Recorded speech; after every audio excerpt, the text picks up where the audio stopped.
Shall we begin a little meditation? Try to set our minds with a good motivation.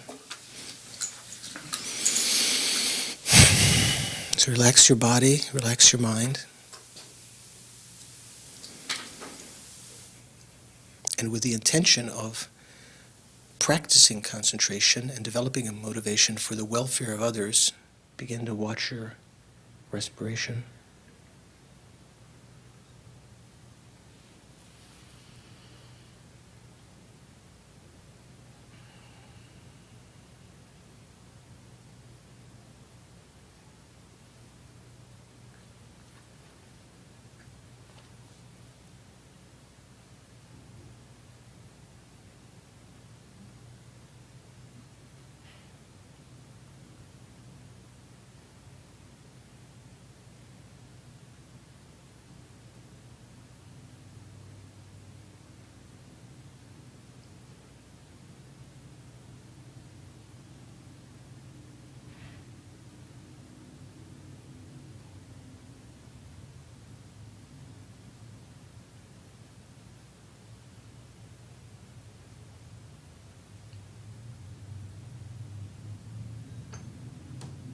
Try to focus your attention on the breathing. Let go of the other thoughts. You may notice, as you continue to practice, your distraction to other thoughts are fueled by the sense of ego, by the sense of the reality of the outer objects, especially the excitement that sees various objects as pleasurable, fueled by the sense of some true happiness that's out there that we might be attending to. So calling to mind the antidotes of that, recognizing, remembering egolessness, emptiness, even impermanence and the true nature of suffering. Let go of your attachment to those thoughts. The various things that come to the mind that cause your mind to be distracted, and just focus on the respiration.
And once you're beginning to get a little bit of stability,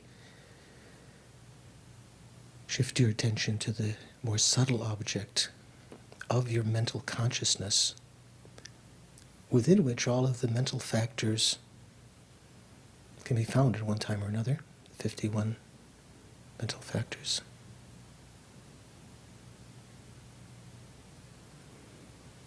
It doesn't mean that every particular experience of the mind is a mental factor.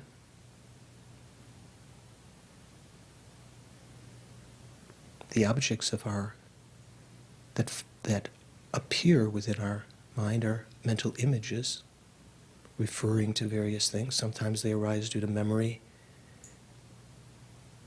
due to karma, due to our continuity of having thought about them previously, today perhaps, or seen something that's triggered other associations. Try to recognize within this mind both the objective thoughts and the subjective responses, the mental factors of virtuous and non-virtuous mental factors. All of them are transient. Just focusing on the clear light nature of the mind, try to let them subside by not following them.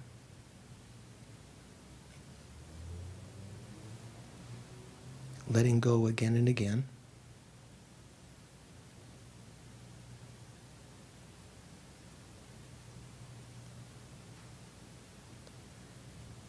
Just abide in that space-like, clear light nature of the mind.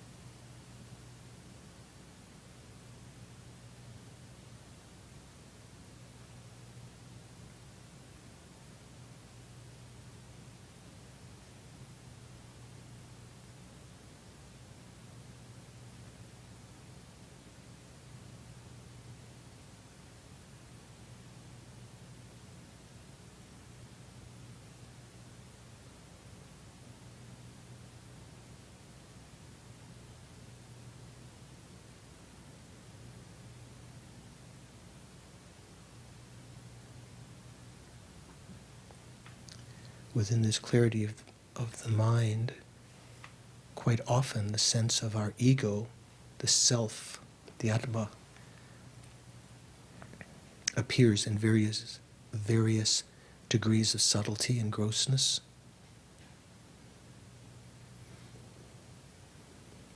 And we go along with that. We accede to that. We grasp to that as though it were actually true.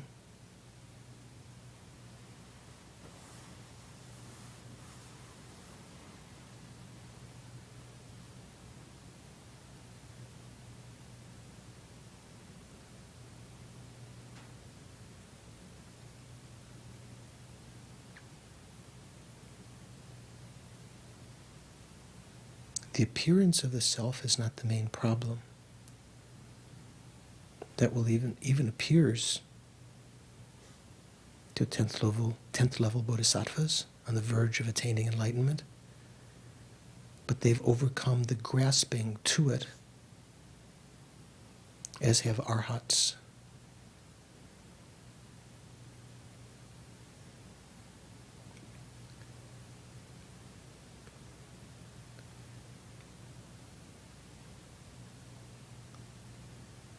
See if you can recognize within the spaciousness of your mind the capacity to recognize this vacuity, this emptiness of the self.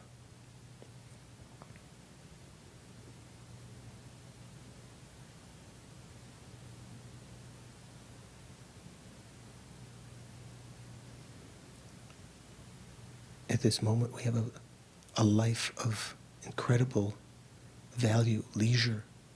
We have everything we need, every endowment to practice the Dharma, as the great meditators of the past have done.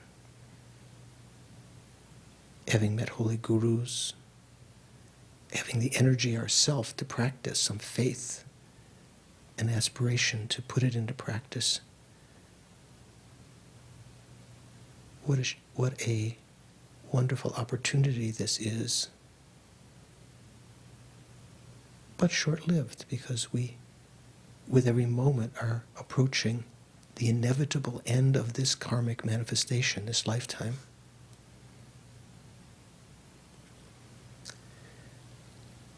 as are all other sentient beings.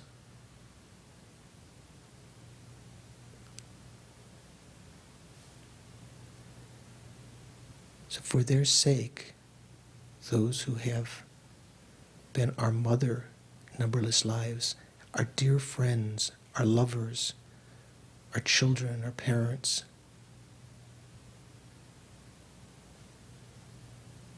who've even helped us when we've recognized them as enemy because of our karma, with a feeling of sympathy, compassion for them,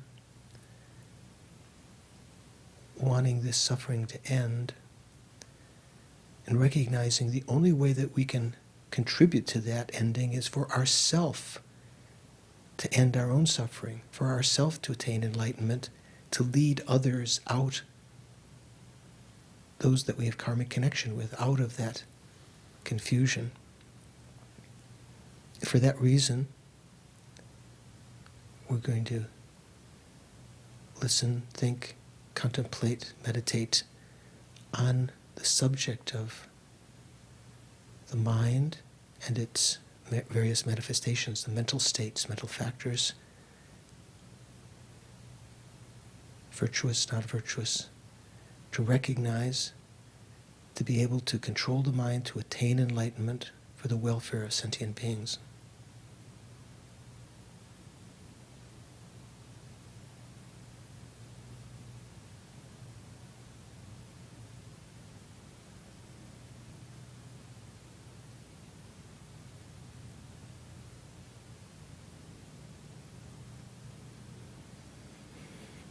And bring your attention back, present.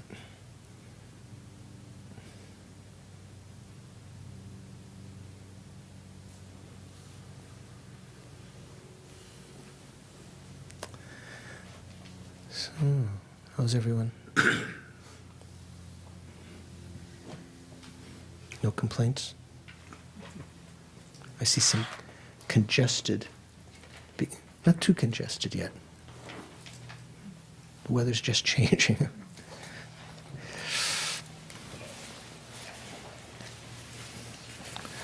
I still have your faces on the front page. Oh, of course. Of course. How are you feeling today?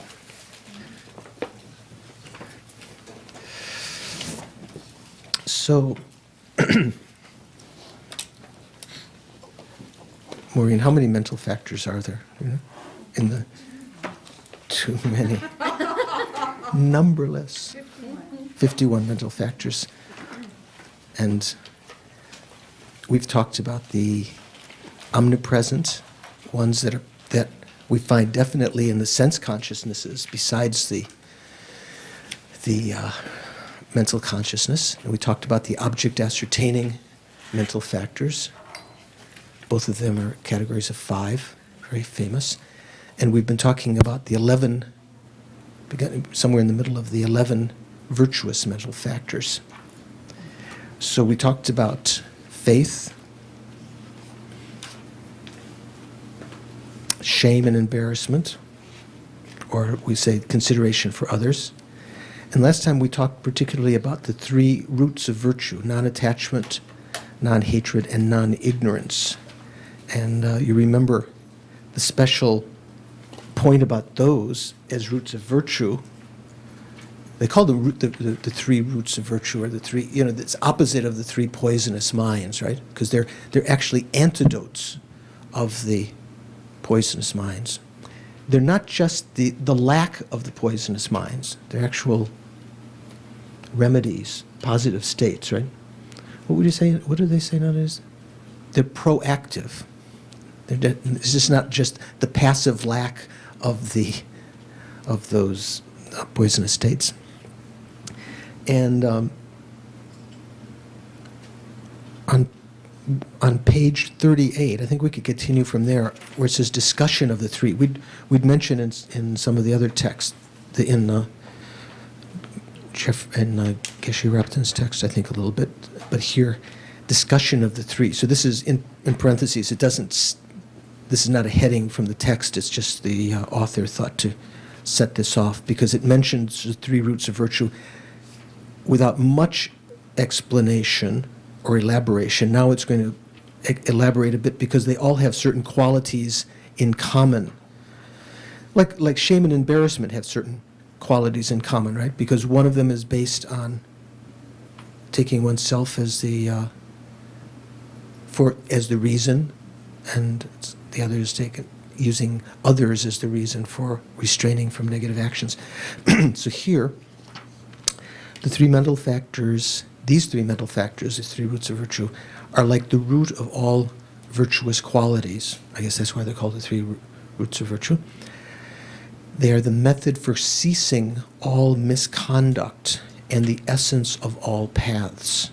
So sometimes when you're wondering about our own behavior, you find yourself, you've recognized your behavior is destructive, I'd say non-virtuous. Maybe sometimes non-virtuous sounds too religious or something, right? Maybe you could just say not constructive, non-virtuous. It's not benefiting you or others. You can always go back to these three roots and see somehow the antidote, temporal antidote lies in these. Ultimate antidote, of course, is the realization of emptiness. So in a sense, non-attachment is a sense of renunciation, right? The mental factor is a state of mind which is not, it actually acts as an antidote to attachment, sees the things that we ordinarily find attractive and we inappropriately attend to, thinking, we start getting more involved with something. Non-attachment is a mind that's is appropriately attending to things, looking at them in terms of their impermanence, the nature of suffering, the fact that they're selfless and empty and so forth, and therefore, let's say, for instance, that the outer situations are due to your karma. That kind of understanding also can act as an antidote. So we can always go back to these three roots to, as it says here, they are the method for ceasing all misconduct, whatever kind of things that are going wrong. All paths and stages are for the sake of abandoning the three poisons as well as their imprints. Does that make sense? All paths and stages? That means that the paths, when we talk about the paths and stages, mainly we're talking about the 5 paths, the path of accumulation, preparation, meditation, seeing, meditation, and no more learning. But you could say all the paths, like the stages of the path of the individual of lower scope, the path of the individual of intermediate scope and greater scope, and so forth. All the paths and stages are for the sake of abandoning the 3 poisons, as well as their imprints, and all misconduct definitely arises from one of these 3 poisons. But wait, weren't we saying that a lot of misconduct, a lot of negative action arises from just grasping to true existence? That's not one of the 3 poisonous minds. Remember, in a sense, that you could see, even underground, a root might have a central, sort of the central root is grasping to true existence. And then that can, I won't say bifurcate, trifurcate, can I say that? Into the 3 poisonous minds, still the roots of non-virtue. And then they have then all the other conduct can kind of arise out of those. Hence their function, that is here, I guess this is the function of these virtuous mental factors, is specified as acting as a support for effective restraint from misconduct. Or, as the author says in a note, acting as a support for the non-engagement. One might expect the text to read, acting as a support for non-engagement in misconduct, but it does not. Acting as a support for effective restraint from misconduct. The divisions that are instances of these 3 mental factors are infinite. because taken extensively, all paths are included within them. So she says subsumed within them. Furthermore, regarding non-attachment, non-attachment to this life, one's mind having turned away from this life to seek the purpose of future lives, is the attitude of a being of small scope. Right? You know, when we talk about the Lanrim, the three, do you know, Thea? Three, individual of small scope, intermediate scope, intermediate scope. Elizabeth, have you studied something? Just a little bit. So in the stages of the path that were sort of presented first, I mean, in this sense, in this kind of system, Atisha wrote the Lamp of the Path to Enlightenment, and was elaborated on by other Tibetan lamas, although this knowledge is not something that Buddha didn't teach, but sort of this particular way of elaborating. The first way of entering into the spiritual path, sort of the individual of initial scope, or the beginning person, is a person who's able to give up their compulsive interest in this life alone. Probably, even though we might think of ourselves as wanting to practice the meditations of the person of great scope, we're probably, if you're like me, you're probably still at that first stage, because we're still caught up with attachment to the happiness of this lifetime. We certainly have instances when we can go beyond that, but that's still where we have to put a lot of effort. So non-attachment to this life, that particular non-attachment, that part of this mental factor, is the main practice of that person of small scope. Non-attachment to the marvels, the beauty, all the wonders of cyclic existence, having turned away from one's depths, having turned from the depth of one's heart, from grasping to from grasping to the marvels or the wonders of this lifetime. That's the attitude of the being of intermediate scope. So that's a greater kind of non-attachment. That's kind of a greater kind of renunciation. We talk about renunciation of this life, renunciation of samsara. So really, real renunciation, when we talk about in Buddhism, when we talk about the word renunciation, mainly it's talking about the renunciation of the person of intermediate scope that sees, even if you were to be born in a better position in the future as a human or a god, all of that is impermanent. It's of the nature of suffering. It's never satisfying. It would have to be left behind. And in enjoying it, we would use up our virtuous karma and usually create more negative karma. So that kind of deeper kind of renunciation is the attitude of the person of intermediate scope. Non-attachment to the extremes of both cyclic existence and solitary peace. And seeking non-abiding nirvana is the attitude of a being of great scope. Oh, that's a nice way of putting it. So if you talk about, you know, we do say renunciation of this lifetime, and then renunciation of all of samsara. But here it's talking about another kind of renunciation, or non-attachment, this mental factor, for the individual of large scope.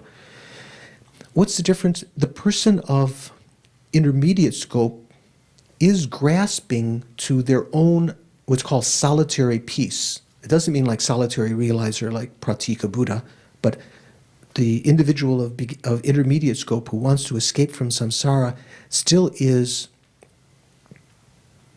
a subtle grasping to that. And as a result of self-cherishing, so the non-attachment to the extremes of both cyclic existence and solitary peace, and seeking non-abiding nirvana, is the attitude of a being of great scope. And so we maybe have to investigate that, whether this is talking about an actual, somehow connected with self-cherishing, or actually a sense of renunciation. Explained in this manner, it follows that all of the scriptures will need to be explained. Explained in this manner, it follows that all the scriptures would need to be explained here. How could I possibly do that? Here I merely indicate the door for intelligent ones. So, you know, so sort of the entryway. Likewise, the same applies also to non-hatred and non-ignorance. So here, non-ignorance is a wisdom of individual investigation. Remember we said before, this non-ignorance was not necessarily the mental factor prajna. Remember we had before the object ascertaining mental factors? Actually came in one of the texts, right? This is a clarity of mind, although here it says non-ignorance is a wisdom of individual investigation. So it's of two types, acquired through birth and arisen through application. Remember when we talked about the different kinds of wisdom, we said there was innate wisdom, and then there was the wisdom arisen from hearing, contemplation, and wisdom. Hearing, contemplation, and meditation. So in a sense, it's talking about that. Acquired through birth and arisen through application, through this lifetime, hearing the teachings, studying them, contemplating them, meditating on them.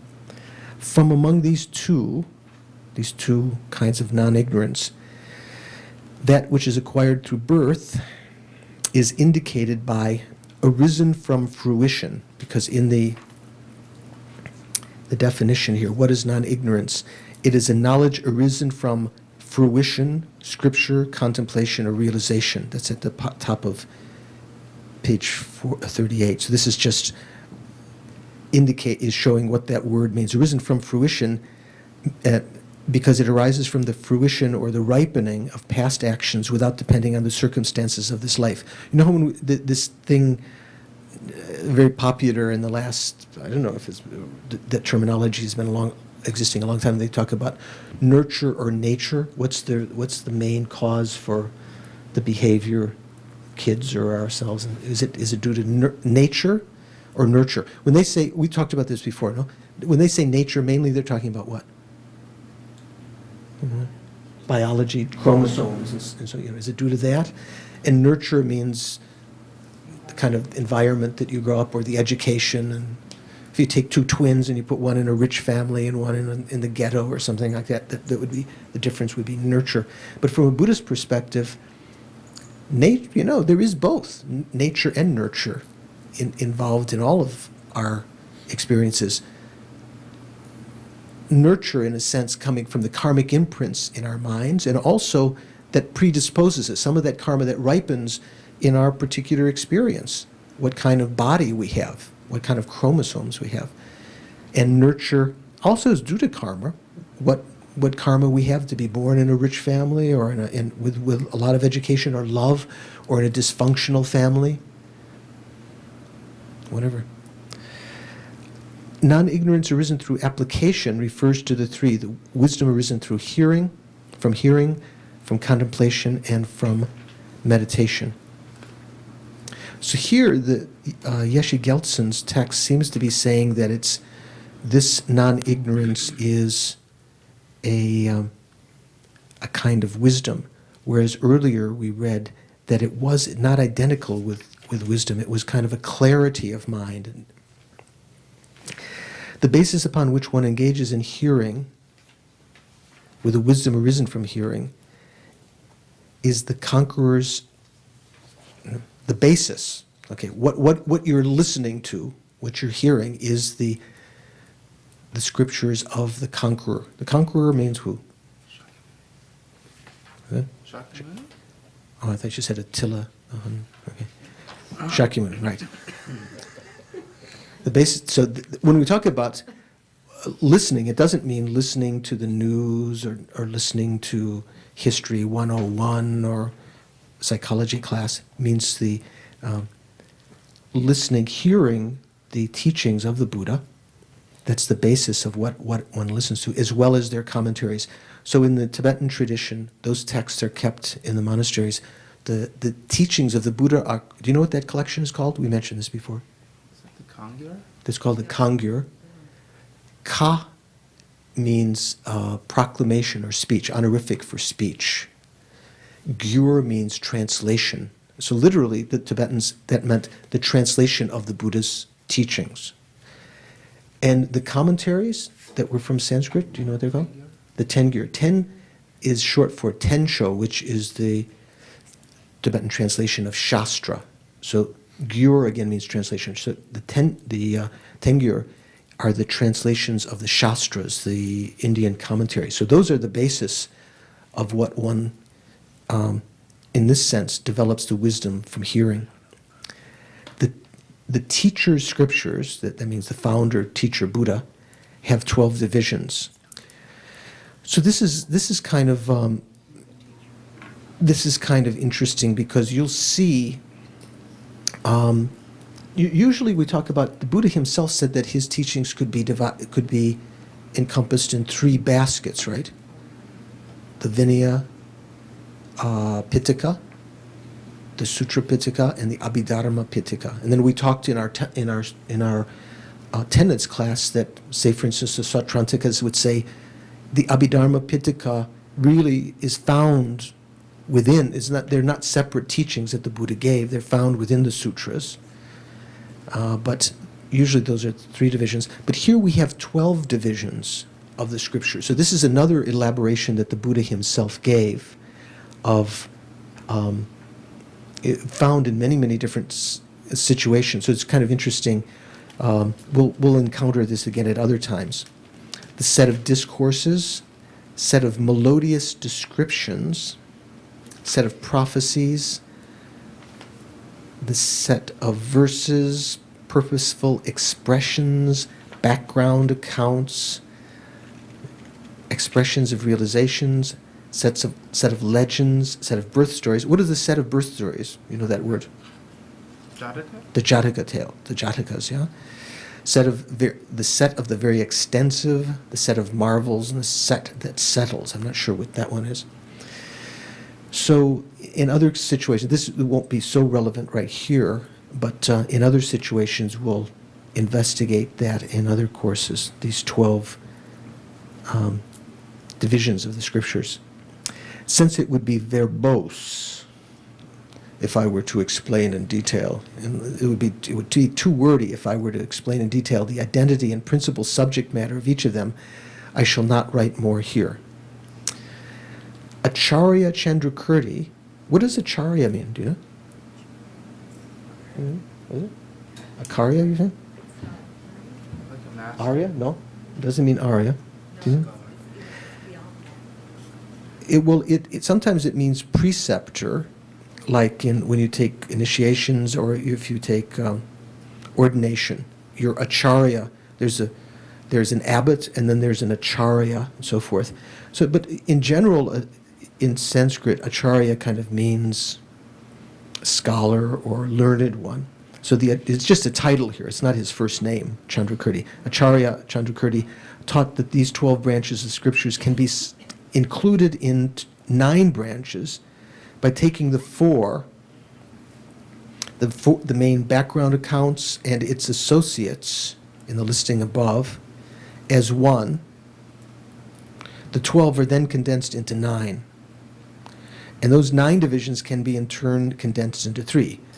The Sutra Pitaka, the Vinaya Pitaka, and the Abhidharma Pitaka. Do you know how these 12 are in those 3 baskets? No. You know which 5 you're talking about? The main background accounts. You see number 6? It says the background accounts. And its associates, that is 7 through 10. So 5, 6, 7, 8, 9, 10. Did I say 5? I'm sorry. 6, 7, 8, 9, 10. You count those as 1. And then, is that right? Did I say wrong? And then that would, instead of having 12, you'd have 9 sets. And those in turn can be divided into these 3. I don't know if certain ones of those become the Sutra Pitaka, certain ones of those go into the Vinaya Pitaka. I think it's some of, how to say, some of them may merge in more than one basket. I don't think they necessarily. The Jatakas are usually explained in the Vinaya Pitaka, but I'm not sure about the others. The main subject matter of these three baskets is the three trainings. We've talked about that before, right? The main subject matter of the three baskets. Do you remember, Chris? Morality, concentration, and wisdom. Wisdom. So, which one is teaching concentration? Training concentration.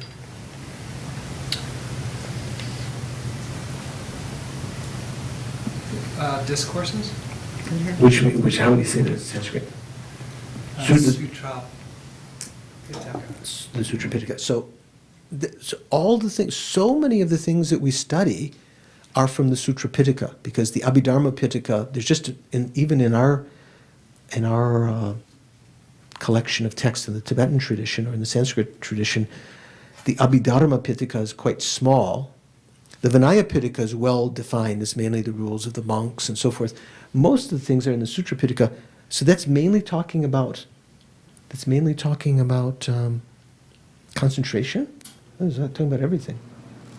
I just trying to draw out something. As you got closer on it today, I was going to ask a similar question. Well, that's the doubt that always comes, because the Sutra Pitaka seems like it's not just talking about concentration, but that's the main, like for instance, it's talking about the antidotes to distraction and so forth, and how to develop concentration indirectly. It is talking, some of the sutras talk about wisdom and so forth, but in a sense, those, as like the Sautrantikas, those parts of those sutras might be considered Abhidharma, higher wisdom. Those parts of the sutras, okay? So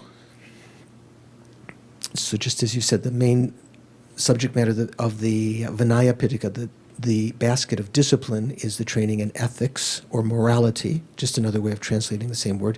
The main subject matter of the basket of discourses, or Sutra Pitaka, is the training in meditative stabilization, or just concentration. And the main subject matter of the basket of knowledge, that means the Abhidharma, is the training in wisdom. In addition, the Abhidharma Samuccaya, the compendium of knowledge, that's the Mahayana Abhidharma, teaches that the three trainings are equally taught in the basket of discourses. So all three trainings are equally taught there.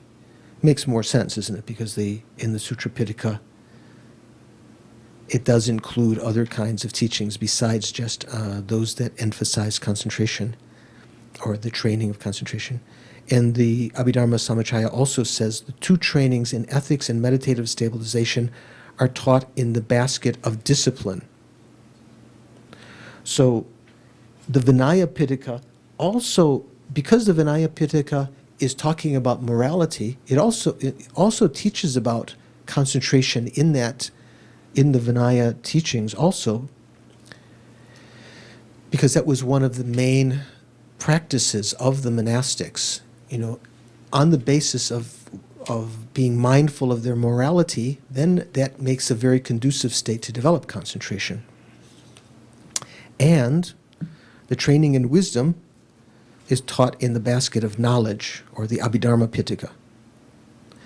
So what is the intention behind this? The text asks. When one guards the stipulated boundaries of discipline by properly relying upon mindfulness and introspection, that's kind of, mindfulness is the mental factor that we've talked about, which is the main thing that brings about concentration. That keeps the object in mind. Introspection or alertness is like the mental spy that's then watching whether distractions are rising or whether sinking is taking place. So those two act in tandem to develop concentration. When one guards the stipulated boundaries of discipline by properly relying upon mindfulness and introspection in terms of what one was, the morality that one has accepted to practice, one will be able to effectively cease laxity and excitement through just that. That means through those mental factors that you develop through the practice of morality.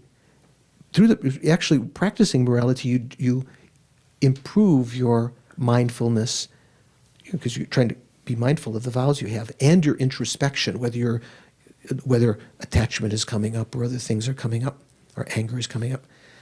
By cultivating that through the practice of morality, you're developing those mental factors which are the very antidotes to laxity and excitement, which are the main faults of concentration, right? So that's why morality acts, one of the reasons why morality acts as a basis for the higher training of concentration. Whereupon it becomes the supreme method for generating meditative stabilization. Nowadays, forming an understanding of such stages of the path is extremely rare. Wow. I don't know when this was written. I don't remember. When is nowadays to this topic? Nowadays, I think, does anyone know? I think it's like the 1700s. I'm not sure if we have in one of the notes, if you see anything about Yeshe Gelsen. I'm not sure. Might be the late 1600s, 1700s. Good old days. Good old days. Might be something like that. I'm not sure. We can check.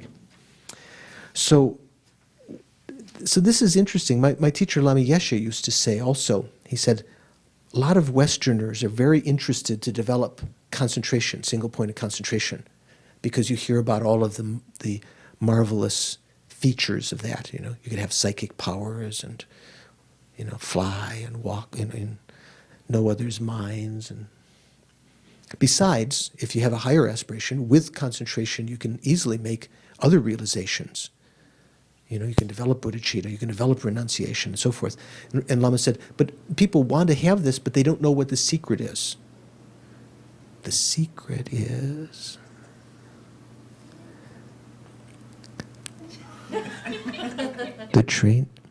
the training in morality. Why? Is it just explained? Because, for many reasons, morality acts as a basis. We think you practice morality, the practice in ethics. One of the important things is to have a succession of human rebirths, because you can't really finish the path, especially the Mahayana path and the Sutra path, in one lifetime. You need to be able to have that, in case you die before the path is completed, that you have a succession of human rebirths. Otherwise, being born in the lower realms, all of the, what do you call it? One step up, 2 steps back, or something like that, or 1 step up, 20 steps back. Whatever imprints you left in your mind might be very, very diminished if you're born as an animal, and then again as an animal, then as a preta, then as a hell being, and so long. So that's one of the important reasons for continuity of human rebirths. But in terms of the practice, the higher training in ethics or Vinaya, in discipline, the practice of discipline is for the higher practice of morality, because in observing morality, say our bodhisattva morality also, being aware of your vows and having the mind that's inspecting, introspection or alertness, that's watching whether other contravening mental states arising that are sort of tempting you away from observing that. By cultivating those mental factors, keeping the morality, you are cultivating and strengthening the very factors you need for single-pointed concentration. So I think that's one of the points that he's making here. And we've also heard many times why the higher training of concentration is said to be a support of wisdom, because even without concentration, even you have a sharp mind because of wisdom from past lives, or you analyze a lot this lifetime. Without concentration, you only get a glimpse of something. Maybe you kind of, that's it, but then it's gone. And that doesn't lead to very deep insight. It doesn't, like just placing your hand on the sand for an instant doesn't leave a deep handprint in it. You have to sort of press in continually for some time without moving. If you put your hand in and you kind of go like this, it doesn't look much like, looks like a duck's rather than a handprint. Okay? Therefore, seek much hearing on these 3 baskets as well as their commentaries. the basis upon which one engages in hearing,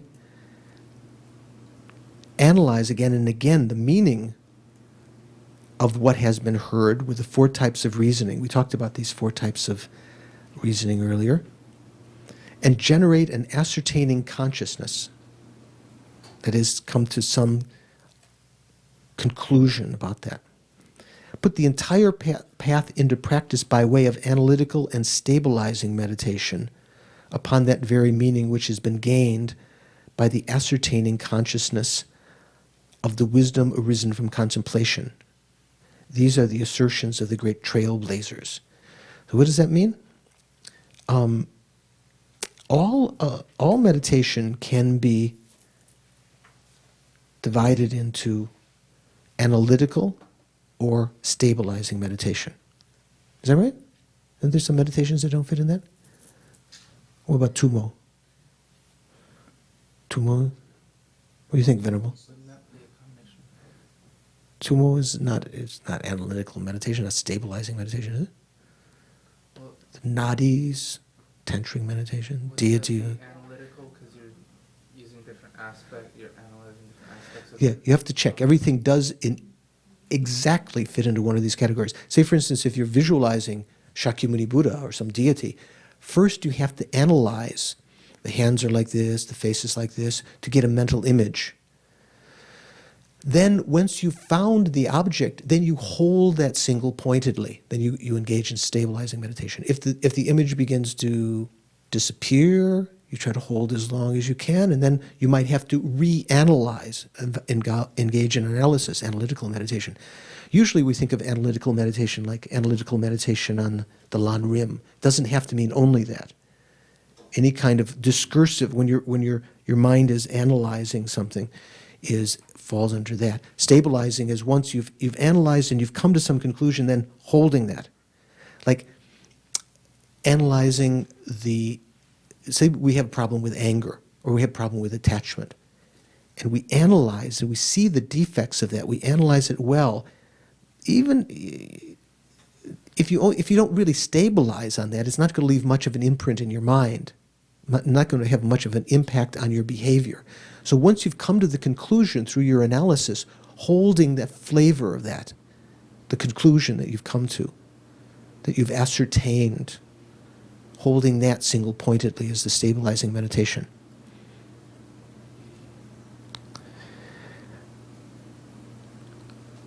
These are the assertions of the great trailblazers. Hence, those who are intelligent, means you, right?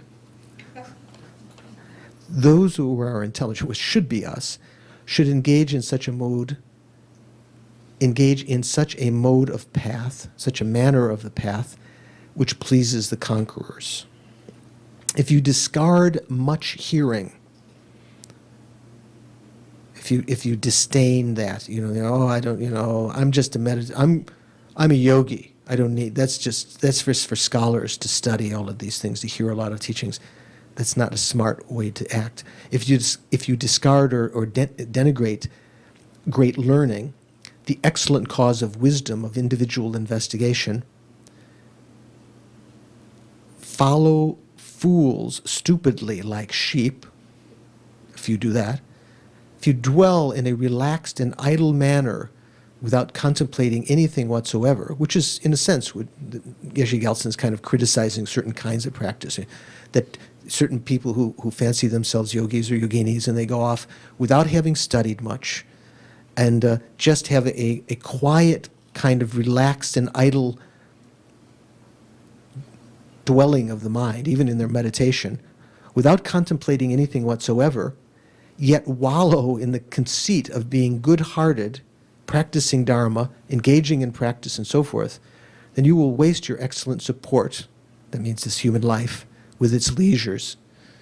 You will ruin others who are equal in fortune, and even become a serious condition as a condition contributing to the degeneration of the teachings. So be careful. Therefore, those of you who wish to do yourselves good should generate belief from your hearts regarding the modes of wisdom of individual investigation as explained above. in this vein, in this manner, the verse summary of the perfection of wisdom in 8,000 lines. So the perfection of wisdom sutras that are studied, there are many, many perfection of wisdom sutras. Even the Heart Sutra is a perfection of wisdom sutra. But usually when one of the great sets of the perfection of wisdom, they're called the Three Mothers. I know, Georgie, I don't want you making any jokes about that. The Three Mothers. The small, the medium, and the great. The small mother, because the Prajnaparamita is called the mother of all the Buddhas. Because in a sense, wisdom is like, in Buddhism, wisdom is attributed the female attribute. Method is attributed the male attribute. Am I saying it the right way? So the mother of all the Buddhas, it doesn't mean that it's only for ladies or that ladies are better than men. One Dharma friend who seemed to, in her lectures, seemed to think that this was the implication. It was just validating women's liberation or something, or the superiority of women or something. I don't think that's what it's meaning. When it says the mother of all the Buddhas, it means that wisdom, the wisdom that realizes ultimate nature, is something that's shared by all three vehicles. In India, one of the ideas behind this is in India, the lineage of a person was determined by their fathers. If one woman were to have children from a man who is a king, those children would be of the royal lineage. If she would have children from the Brahmin lineage, those children would be Brahmins. If she would have children from the working, the warrior caste, the Kshatriya class, they would be Kshatriyas. That's kind of that was the tradition in ancient India. So that's what's kind of meant here. The mother of all the Buddhas, meaning this is shared by all the lineages, whether Hinayana or Mahayana. What distinguishes the Mahayana from the Hinayana, or the different lineages, is the method. The method in the Hinayana is what? Renunciation, and the Mahayana is bodhicitta. So the 8,000 verse perfection of wisdom, or the small mother, it has in the sort of very old, there's some verse summaries throughout it. Kind of, it looks like very, very old language, probably preserved very much intact from some original expositions of the Buddha. So this is quoting some of that. It says, "How can millions and millions of blind men without a guide enter the city without even knowing the path? Without wisdom, the five perfections are without sight. Without a guide, they cannot contact enlightenment. At such a time that they are strongly conjoined with wisdom, the eyes are acquired, and this name is attained."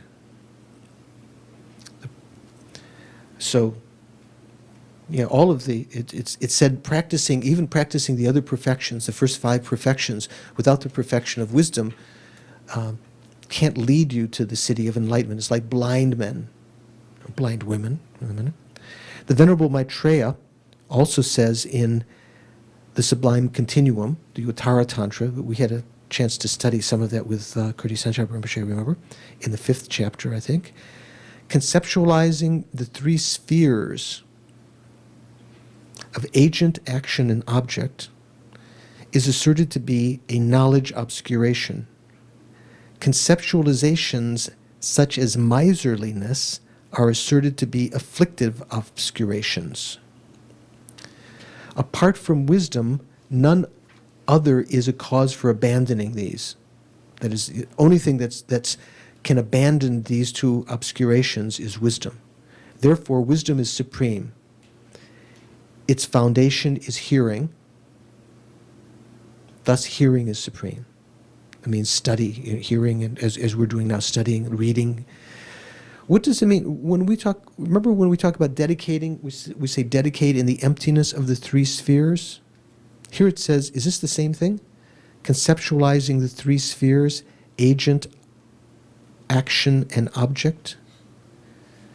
three spheres have to be, it depends on the context, what three things are being talked about. You're always, the bodhisattvas, whatever action they would engage in, if, for instance, you were making charity of something with the first perfection of generosity, you would, if you're just conceptualizing, I, am giving this to her, conceptualizing, grasping to each of those spheres as being inherently existent, truly existent, that would not be considered the perfection of generosity. So this is what's mentioned here, and so the whole point of it is whether it be the afflictive obscurations or the obscurations to omniscience, the knowledge obscurations, wisdom is the cause for abandoning them. What is that? Isn't bodhicitta the cause for eliminating the knowledge obscurations? No, so who's the old student here? Darcy, do you know? Have you studied? Huh? Isn't wisdom the method to eliminate the deluded obscurations, the afflicted obscurations, like the delusions, and bodhicitta the method to eliminate the obstructions to omniscience? Do you understand the question?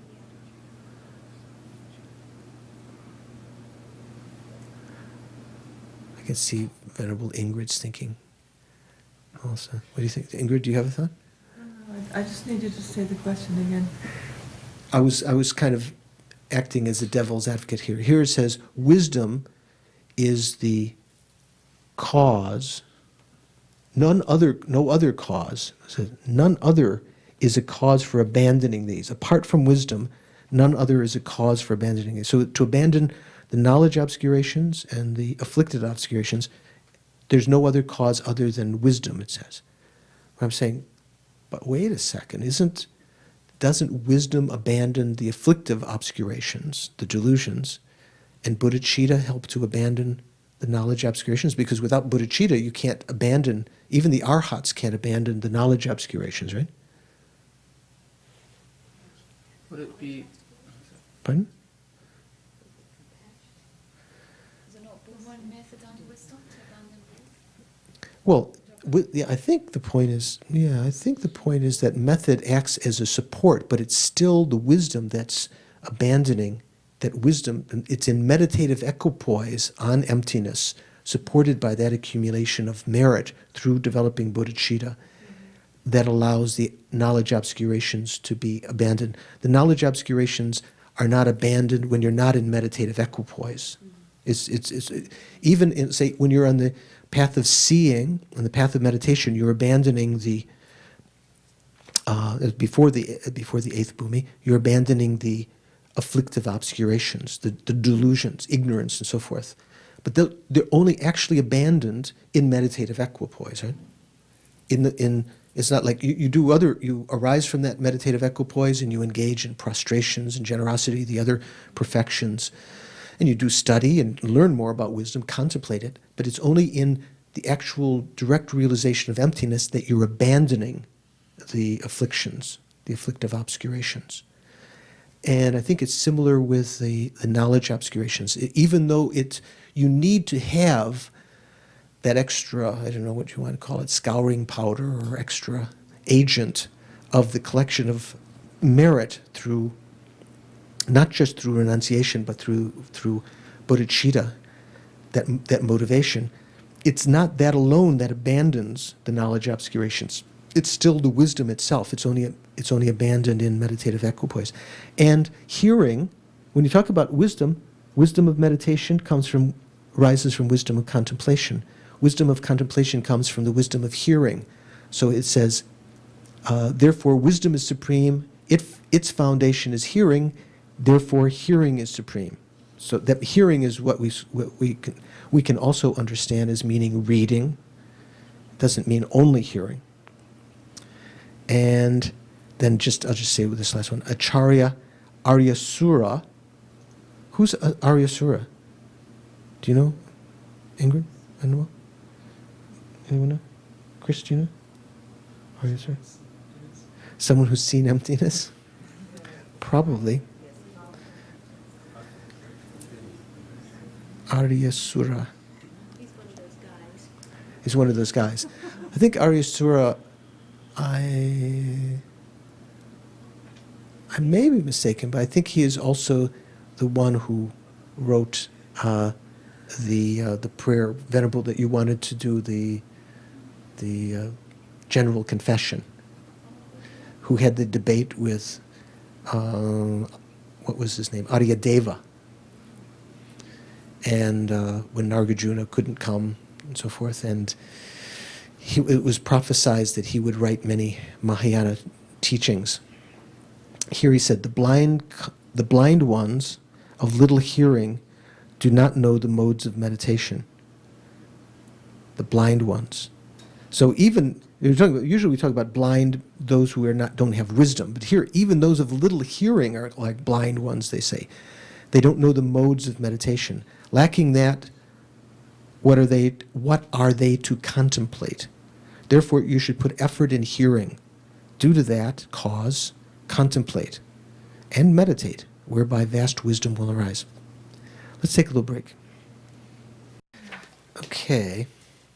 So there's a little bit, Venerable Ingrid and I were talking about this quote on page 40, conceptualizing the three spheres is asserted to be a knowledge obscuration, because usually knowledge obscurations, conceptualizing the three spheres, usually, the usual meaning of that means conceiving them to be truly existent. But that's not a knowledge obscuration, that's a obscuration to liberation. It could be, if this is in the Uttara Tantra, it's probably from the Prasangika point of view, so I have to check what's meant by that in the commentary.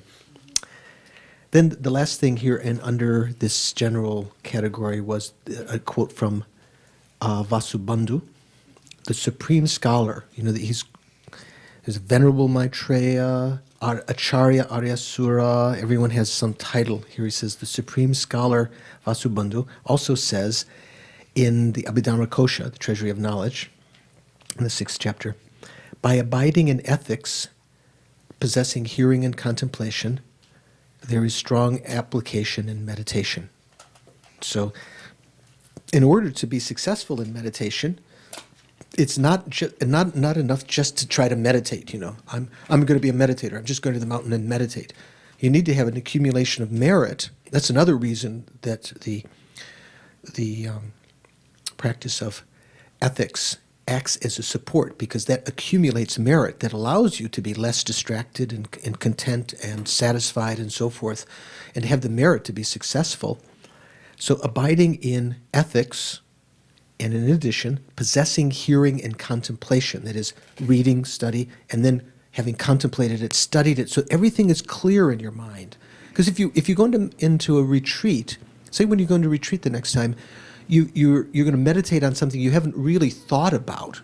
You just read it, but you haven't contemplated it. You haven't come to a firm decision. You'll have all sorts of doubts about it. That doesn't act as a firm foundation yet of meditation, where you can really get into it. Such statements are made repeatedly in the scriptures as well as their commentaries. Okay, so we've talked about faith. Then we've talked about shame and embarrassment, or shame and consideration for others. Then the 3 roots of virtue. So we're up to 6, right? 6 of the 11 virtuous mental factors. Now effort, or what's another word? Virya in Sanskrit. Energy or enthusiastic perseverance. This is the one sometimes you hear, because sometimes they put those 2 words together because it doesn't mean just perseverance or energy or effort in general. It means energy which is glad to engage in virtue. Just being a businessman or woman, or Bill Gates or something, you might say, Bill Gates has got this one. He's got this mental factor. It's a virtuous mental factor. He must be a bodhisattva because he's made billions of dollars, right? No privation, right? What is effort? In the Abhidharma Samachaya, was it Compendium, Abhidharma Samachaya? the higher Abhidharma. What is effort? It is a mind that is enthusiastic in regard or with regard to armoring, application, non-inferiority, irreversibility, and non-complacency. Oh, it makes it very complicated. It has the function of fulfilling and accomplishing the class of virtue. As has been said above, the mind that is enthusiastic about virtue is effort. We'll talk about what these other things mean, armoring and application and so forth. It's a mind that's enthusiastic about virtue, that's happy to engage in virtue. So, do you have that mind? Once in a while we do, right? Not all the time. Well, I don't know about you. In my mind. Not all the time. So that's just having an ordinary mind that's energetic. You have a couple cups of coffee and you think, okay, now I'm got some enthusiastic perseverance. That's not enthusiastic perseverance, right? Or big cup of ginseng, or I don't know. What did we used to take when you were in college? No, we had no-dos. What did you use, Georgie? I won't ask. No, don't answer that question. This is being recorded, yeah. No, I'm joking. You remember no-dos? Did you ever take that? You never heard it. It was just like the equivalent of 2 cups of coffee, the caffeine. Did you ever take, Chris? You know this? We'd have a no-dos and a Coke. You remember? Yeah, and then you were wired. That's not enthusiastic perseverance. So now Vasubandhu's, another text by Vasubandhu, not the Abhidharma Kosha, but his discussion of the 5 aggregates says, here he's defining effort. It's the antidote for laziness and a mind that is enthusiastic about virtue. What did we say when we said, remember we were talking about the faults of meditation, the faults of concentration. The first one was laziness. And what were the antidotes? Faith, giving rise to aspiration, giving rise to effort, which gives rise to the actual accomplishment of pliancy or flexibility. So that's the actual antidote. But effort here is what brings it about. So this is that kind of effort in that, that's only one application of, that's not the only place effort comes, obviously, but that's sort of, so you kind of see how that comes about. So if you need to develop effort, where does it come from? It comes from aspiration, which comes from faith. So if you feel yourself lazy, you can understand this. I mean, laziness is for us, is probably one of the biggest obstacles to our practice. Yes. What's the best thing that you would say to think then if you're feeling, oh, I can't be bothered doing my prayers tonight? What would you say? A Coke and a no-dose. No, I'm joking. There's different kinds of laziness, right? And therefore there's different corresponding kinds of efforts that are antidotes to this. So there's when we talk about laziness, and it comes in the mental factors, there's different divisions of laziness in different texts, but we could talk about the laziness of low self-esteem. There's 2 different kinds like that. There's one that thinks that kind of is in awe or intimidated by the vastness of what is to be done. You know, if a bodhisattva has to work for numberless eons, in numberless world systems, remain in hell for numberless eons, for one sentient beings, and there's numberless sentient beings, forget it. You know, or like the, if I have to do this puja, that's all these pages, forget it. It's kind of the same thing. That's one kind of laziness. It's not. There's 2 different ones that are kind of like in terms of inferiority. The other is thinking, poor me, I've no qualities. How could I possibly practice? You know, that's often what nowadays might be pretty close to low self-esteem. And we all, this is one of the things that's counteracted by the practice of Tantra, the developing of divine pride. It's not just some imaginary generation. It's developed through wisdom. I can. You know, the mind is empty. I can develop these things. So in the Prajnaparamita Sutras, when we studied in the monasteries, the antidote to all of the kinds of laziness involve a recognition of emptiness applied in different ways, recognizing that these infinite things to be done, if you're falling into that low, discouraged kind of mind, they are empty, and by doing one, they'll eventually be finished. Meditating in that way, one can overcome that laziness. Also, the laziness that's attached to negative actions, which means attachment, like attached to feeling comfortable. If I got up now out of my bed, I'd be cold. It's better. I know that one. So the ultimate antidote to all of them is proper application of meditation on emptiness. That's how it's usually mentioned in the Prajnaparamita Sutras. But let's continue here in this approach. So Vasubandhu's statement was, he's saying that it's an antidote for laziness, that's adding something more clear, and is a mind enthusiastic about virtue. So that's the deciding factor here. That's why we sometimes translate this sundru or virya as the Buddhist meaning as enthusiastic perseverance. Not just perseverance or effort, but it means it's enthusiastic about virtue. In the Bodhisattvacharya Vatara, that's how he translates engaging, translated as engaging in the Bodhisattva deeds, 7th chapter. What is effort? It is an enthusiasm for virtue. So there's unanimity here. Everyone says the same thing. Every kind of striving is called making effort in today's world, but the above passages indicate that that exertion for the sake of this life alone, such as farming, or we could say such as making $1 billion, is not effort. For effort is taught to be enthusiasm for virtue. Exertion for the affairs of this life is the discordant class of effort. What does that mean, discordant class? As maybe an awkward way of translating. Mitun chok in Tibetan means it's sort of like contradictory to exertion for the affairs of this life is discordant with, is opposite to effort. It's known as grasping to or holding to that which is unwholesome.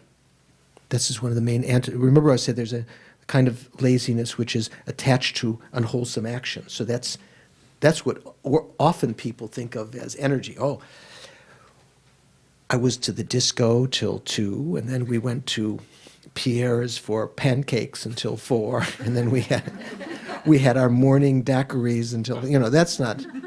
I said, whoa, you were you had so much energy. That's, okay, don't have to explain that to you.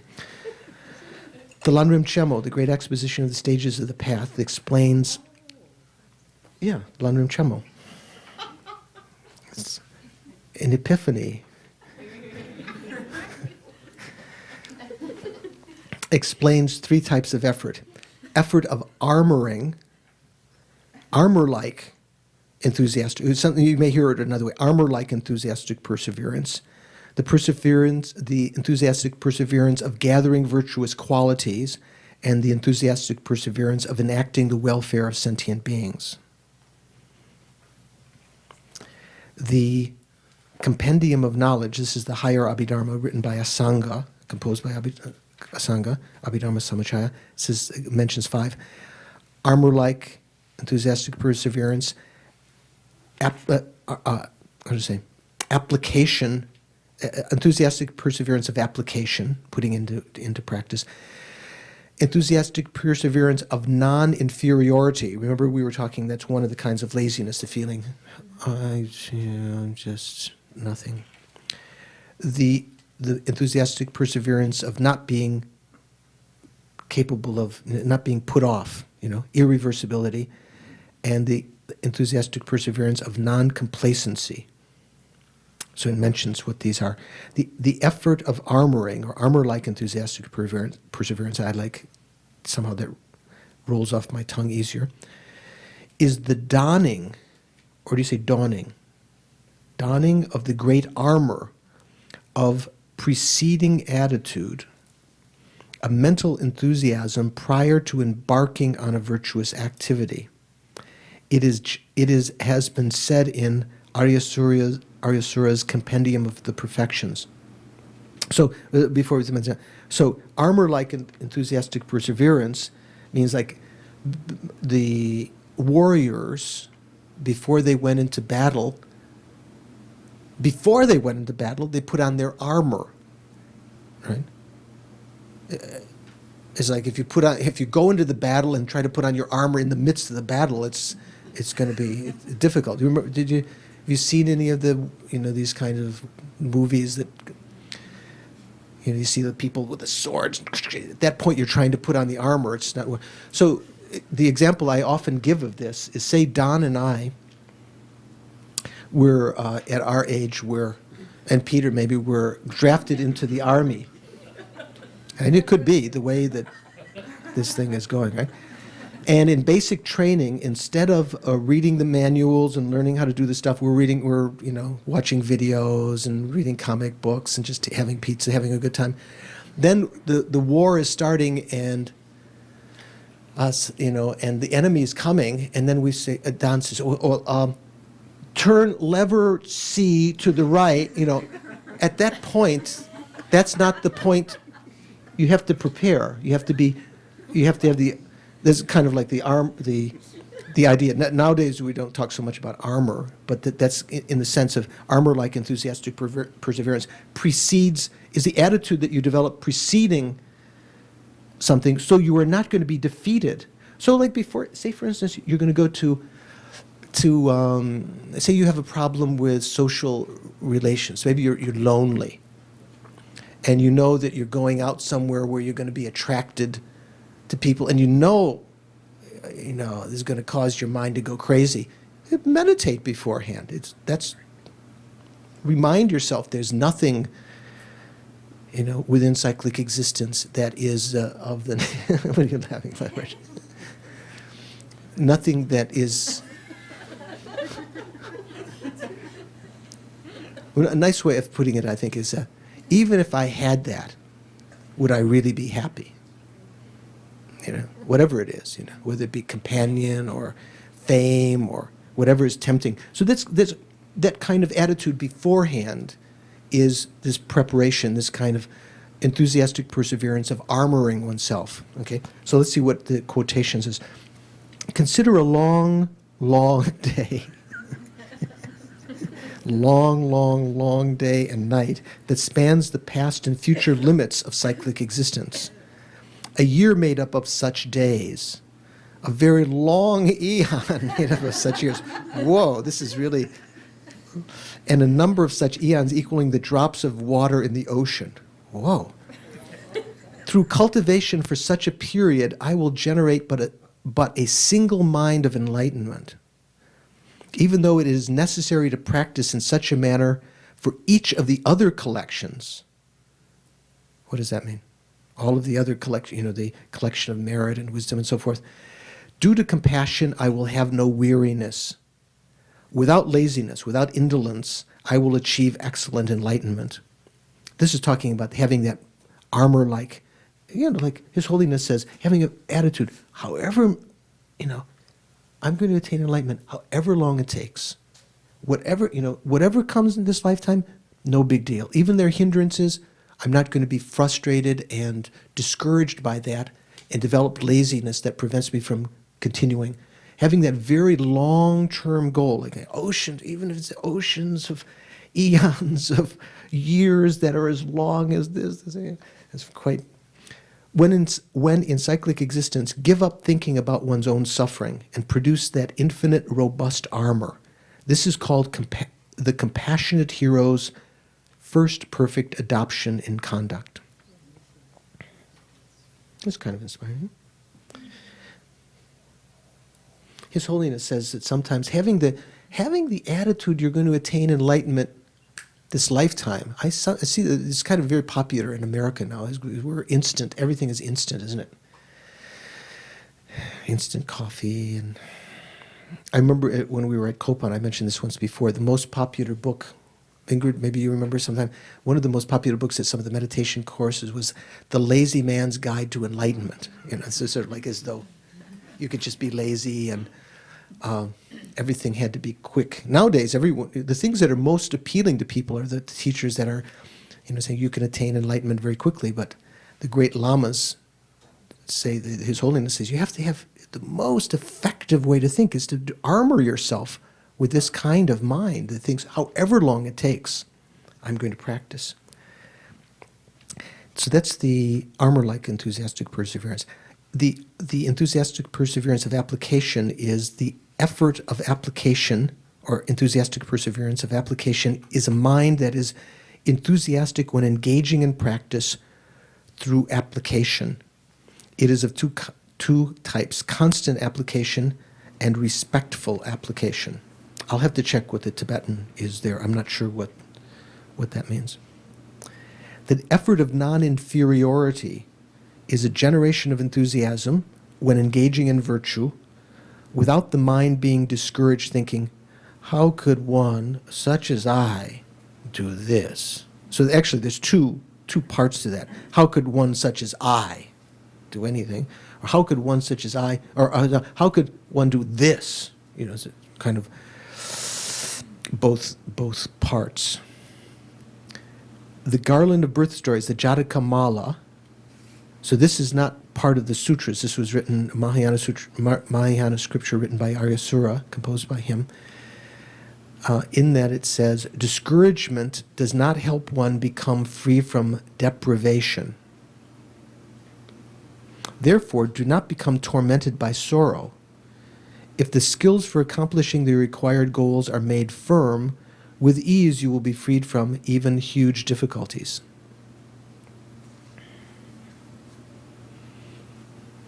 So in other words, the Bodhisattva would think, whatever obstacles there are, even if this lifetime things seem insurmountable, I will accumulate the causes to accomplish what I want to do, even if it may be in future lives.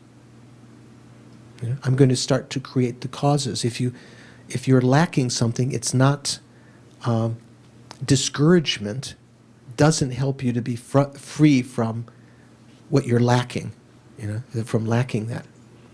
Therefore, without being afraid or unhappy, achieve your purpose with an appropriate method. If you are uplifted by the steadfast splendor of skill, you have in your hand the accomplishment of all goals. So this is here talking about the enthusiastic perseverance of non-inferiority. And then the fourth, irreversibility. Effort of irreversibility is an accomplished mental enthusiasm such that one cannot be diverted by other circumstances at the time of engaging in virtuous activities. Say, for instance, you're going to do meditation. You're going to do meditation retreat. Say, Victoria and Darcy are going to do meditation in their house, and then next door, someone's got a jackhammer and they're breaking up the cement, and then they would say, "Oh well, okay, forget the meditation." Oh, okay. Someone with the enthusiastic perseverance of irreversibility would still, whatever the obstacle, would still persevere. That would not be put back. When you don the Lama Tsongkhapa's, where's that? Furthermore, the foremost Lama, Lama Tsongkhapa, says in the Song of Experience, when you don armor-like effort, steady and irreversible, your excellent qualities of scriptural learning and realization will increase like the waxing moon. What does it mean, like the waxing moon? Waxing is getting bigger. Yeah, I know, but what does that mean? Yeah, it means that naturally, like, just when you have perseverance and you keep on practicing, your qualities will increase naturally, like the moon that's waxing, that's getting bigger night by night. It's not like incrementally; it's always increasing. All your conduct will be meaningful. Excuse me. and whatever actions are undertaken will be accomplished as desired. Understanding this, the conqueror's spiritual children, who are the spiritual children of the conqueror? Genghis Khan's. You are. Bodhisattvas. So whether we're bodhisattvas or not depends on whether we have bodhicitta, I guess, in our mind stream. Understanding this, the conqueror's spiritual children embark on great waves of effort, eliminating all laziness. So I noticed, you probably noticed this in the world too. Like I remember when I went to university, I went to a quite competitive university, and it wasn't, at first glance it seemed like the people who were going to do best would be the most intelligent people. But that wasn't always the case. The people who did best were the people who worked there, yeah, okay, thank you for saying that. Worked really hard, and they had what the world would call enthusiastic perseverance. So the same thing in the Dharma. We need to have that kind of state of mind in order to make transformation. And the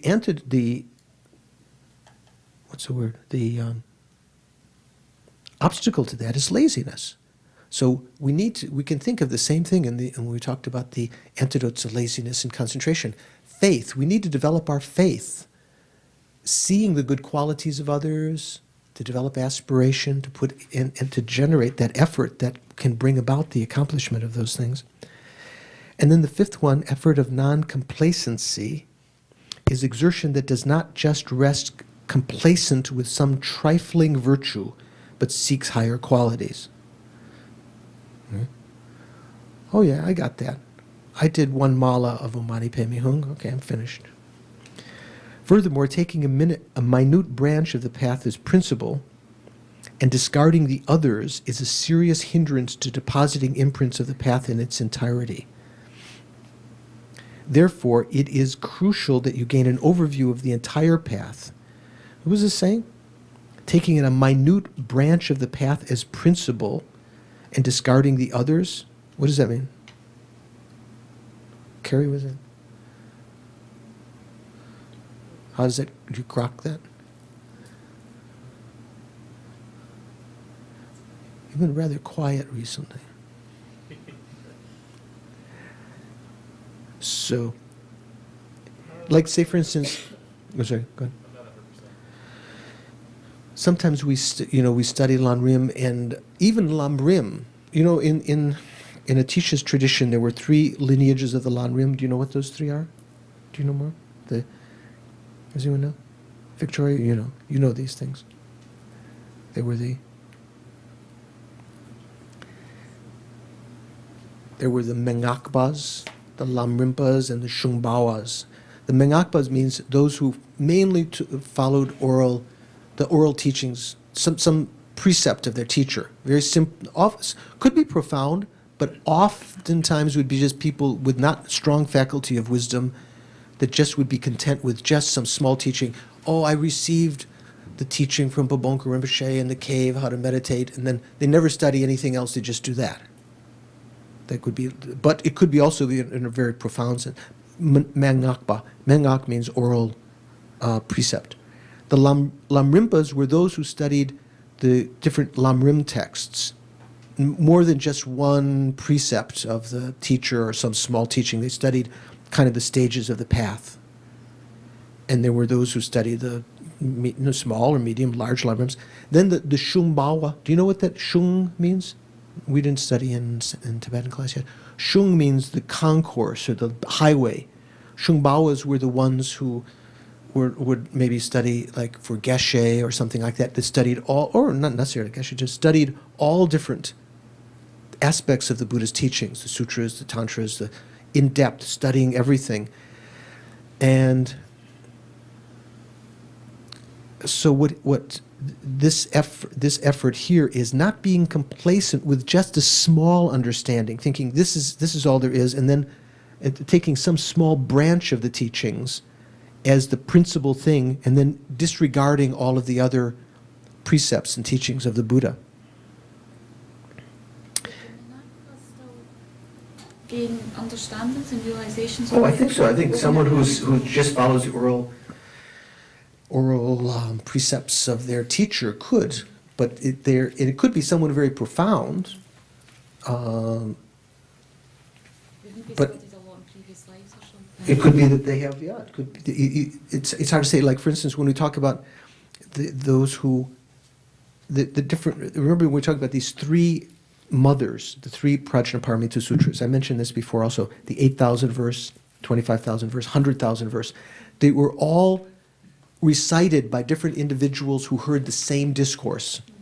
You might say, well, listen, the guy who recited 8,000 verse obviously left something out, right? So there's different ways of understanding. Maybe that person could be very, very wise, because they didn't have to say everything in all the elaboration. You know, they could just use and so forth. The eye sense and so forth, and the other one would have to say the eye power, the ear, the nose, each time. The tongue. So sometimes short can be for sharper intellect. It can also be the people that study the short might be those who are less intelligent, though, because they have there could be a desire for brevity because of laziness. So there's not a one-pointed definiteness about that. So the followers of just the oral teachings of their Lama might be also very, very wise also. So here, this is quoting again the Lanrim Chema, the great exposition of the stages of the path. Arya Asanga repeatedly taught that it is necessary to have two qualities. Not to be discouraged, even though you might have understood well the method for training in the great vast deeds. Not to be complacent with merely some trifling good quality. So not to be discouraged, this is talking about one of these other kinds of enthusiastic perseverances, right? The lack of inferiority or discouragement. And on the other hand, not to go to the other extreme, not to be complacent when you're just have some small little accomplishment. Nowadays, the following appears to happen. Whether it be an imitation or an actual good quality, if one attains a mere portion of it, one becomes complacent about one's familiarity with just that, thinking, I have made great progress on the path. Then when an expert in the essential points of the path confronts one with the yardstick of scripture and reasoning, explaining, even though that is indeed some good quality, with that alone you have not gotten anywhere. Not gotten anywhere. Understanding dawns and one becomes totally discouraged. So in other words, if you have that kind of complacency, you can be discouraged later when you realize the enormity of what there is. Although it is necessary to seek higher attributes without being complacent about a portion of some good quality, let me say that again. Although it is necessary to seek higher attributes without being complacent about a portion of some good quality, and it's necessary to train in infinite objects of training, the absence of discouragement seems to be very rare. What does that mean? Just kind of a double negative. Seems like people are discouraged. A lot of people are discouraged. Right? The function of effort, enthusiastic perseverance, is specified as thoroughly fulfilling and fully accomplishing the class of virtue that came in one of the definitions before. Because the entire class of virtue is contingent upon effort. What does that mean? You have to apply enthusiastic perseverance to accomplish it.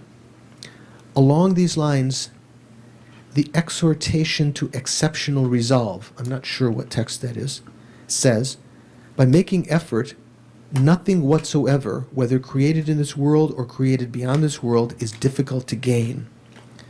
Isn't it in the Bodhisattva Charyavatara, Shantideva says again and again, there is nothing that cannot be accomplished through familiarity.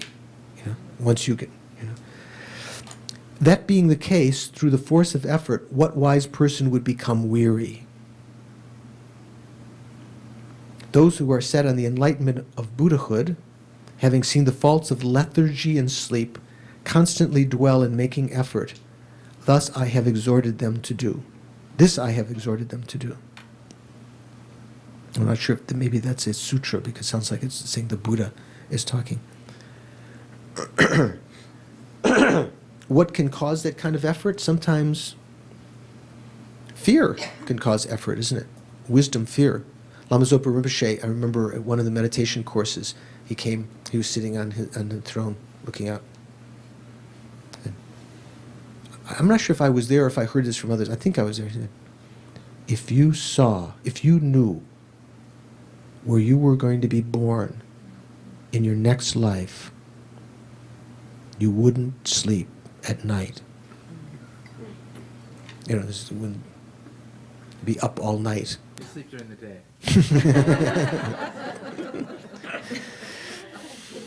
We know where you're gonna be born. So, another quotation from the Ornament of the Mahayana Sutras. The Mahayana Sutra Alamkara. Alamkara means ornament. Karika means verses. So it's the Mahayana Sutra Alamkara Karika. Karika at the end, that means verses. So that's just the root text, not this commentary. Says, among the host of virtues, effort is supreme. In dependence upon it, one attains the other virtues. Through effort, one obtains immediately a supreme state of happiness and the mundane and supramundane attainments. Through effort, one obtains the desirable resources of cyclic existence. Through effort, one possesses outstanding purity. One becomes freed. So you notice I left those words out. Becomes freed by transcending the transitory collections. You have to check whether I'm being lazy or one awakens to supreme enlightenment. So all of these good qualities of effort, where does effort come from? Desire, aspiration. So if you want to overcome laziness, you have to have that aspiration. That's what instigates the effort. And to have that inspiration, you need to have some hope or faith. Some kind of, also can be instigated, that aspiration can also be instigated by fear. Like Rinpoche said, if you knew where you were going to be born, your next life. Thus, since all excellent qualities follow upon effort, the method to generate effort is extremely important. In regard to this method, if you were to carefully analyze and understand the Abhidharma passages cited above, when it says knowledge is actually Abhidharma, the techniques for generating effort will appear very extensive. Nevertheless, it is difficult for those of inferior intellect, such as I, Yeshe Gelsen, to understand how to produce effort in dependence on just those quotations. Hence, it is of utmost importance to know the following in accordance with the foremost omniscient one, the explanation in the Lanrim Chemel, Lama Tsongkhapa's explanation. It's important to know the benefits of making effort. So you can read this in, I think this volume, the second volume, is not translated yet at this time when we're having this class.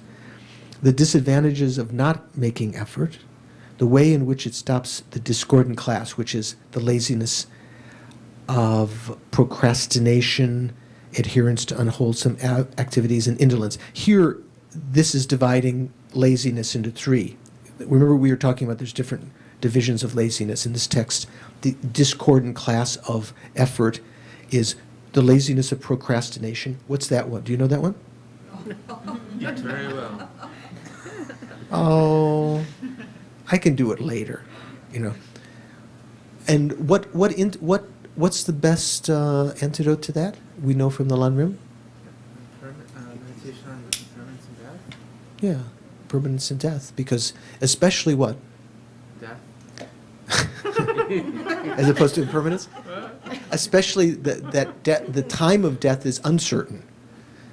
Because even death is definite. You say, I know I'm going to die, but okay, I'll do it late. I'll die later. I'll die later. But if the time of death is uncertain, I'll die later. I'll procrastinate on death. If the time of death is uncertain, you could die now. You can't put off later.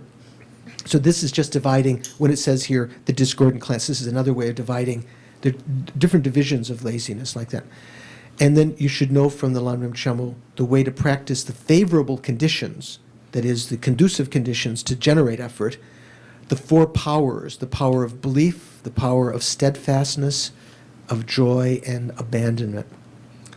Since I cannot mention everything here, you should understand them by carefully pursuing the Bodhisattva-charyavatara and the Lanrim Chemo. So that's a very good, obviously a very good section. The Bodhisattva-charyavatara is one of the great sources for all of the details of how to practice the perfections, right? So one of the chapters is talking how to develop enthusiastic, how the Bodhisattva develops, sustains, and brings to culmination their practice of effort, of enthusiastic perseverance. Okay, so faith, shame and consideration for others, shame and embarrassment, the three roots of virtue, effort. Okay, now pliancy. This is the eighth one, right? This is, remember, this was the actual antidote to laziness. This is the actual culmination, right? The different kinds of pliancy. There's mental and physical pliancy. Tibetan we say shinjang or shintujangwa. What's another word? What's it also they translate it? Flexibility, pliancy. What is pliancy? What is flexibility? It is a serviceability of body and mind. Almost sounds like Jack's auto shop. Serviceability of. What does that mean, serviceability? They're not rigid, they're able to. Yeah, they're able to function, able to service, to do what you want, right? It is a serviceability of body and mind due to severing the continuum of unfavorable states of body and mind, the hindering states. It has the function of eliminating all obscurations.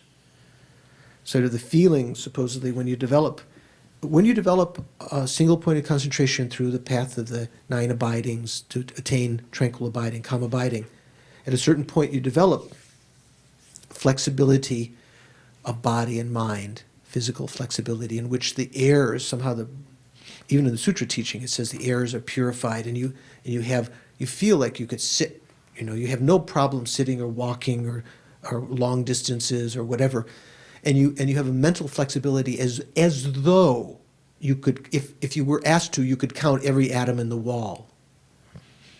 It doesn't mean that you, developing this, you have clairvoyance, you can count every. It just means like whatever you're asked to do. If someone says, count all the hairs on your head, and cut, here's a big pile of all the hair on your head, and on my head there's not much, but and just separate them into piles of length. You'd have no problem if you had that kind of. I mean, obviously, no problems to do virtuous things. As has been said above, it is a knower, a consciousness that deposits an imprint. Pliancy is a mental factor, right? It's not just, when you say pliancy, it almost sounds like it's just, like, remember the mental factor contact? Almost sounded just like a state. It's actually it's a mental phenomena. Here, pliancy is a mental factor. It's a knower that deposits an imprint so that the mind can be applied however one wishes to a virtuous object of observation, and that severs the continuum of unfavorable states of body and mind. When divided, pliancy is of two types, physical pliancy and mental pliancy. So, is physical pliancy also a mental factor? Say that again. Here it says, when divided, pliancy is of two types, physical pliancy and mental pliancy. Just above we said, what is pliancy? It is a knower. Yeah. Conscious. Okay, so. Is that a human knower? Pardon? Is that a human knower? It's a knower, or is it? By a knower, it I see. I got confused with that. means consciousness. Consciousness. Some cognition, a cognizer, it's state of. Pardon? Yes, but it means, like, for instance, what is wisdom?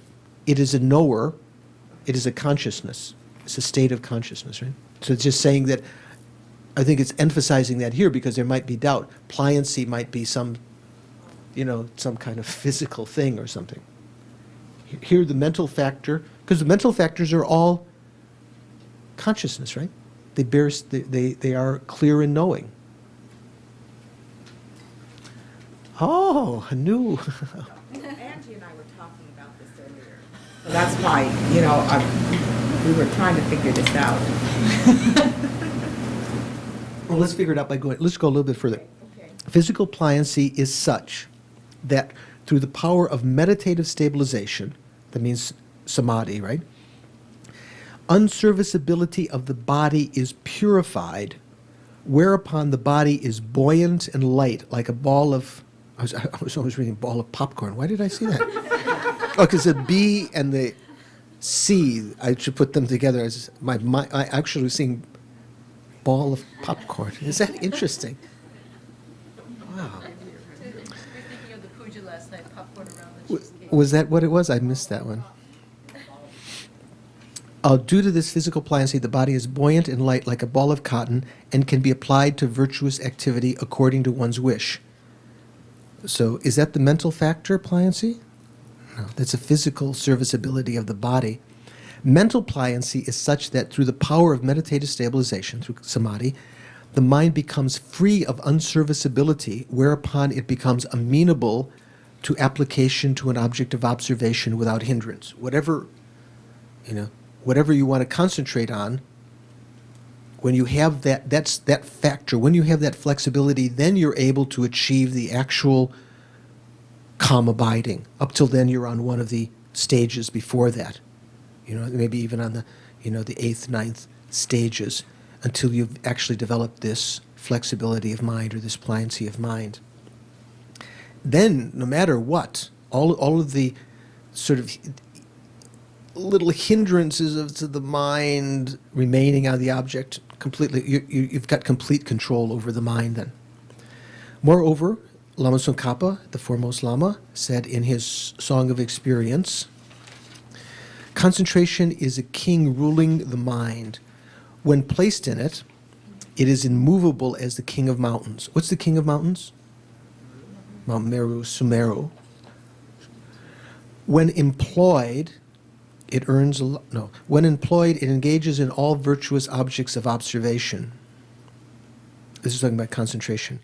Induces the great bliss of serviceability of body and mind.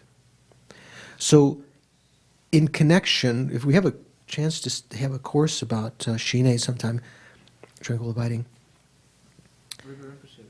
Rinpoche, we'll talk about this.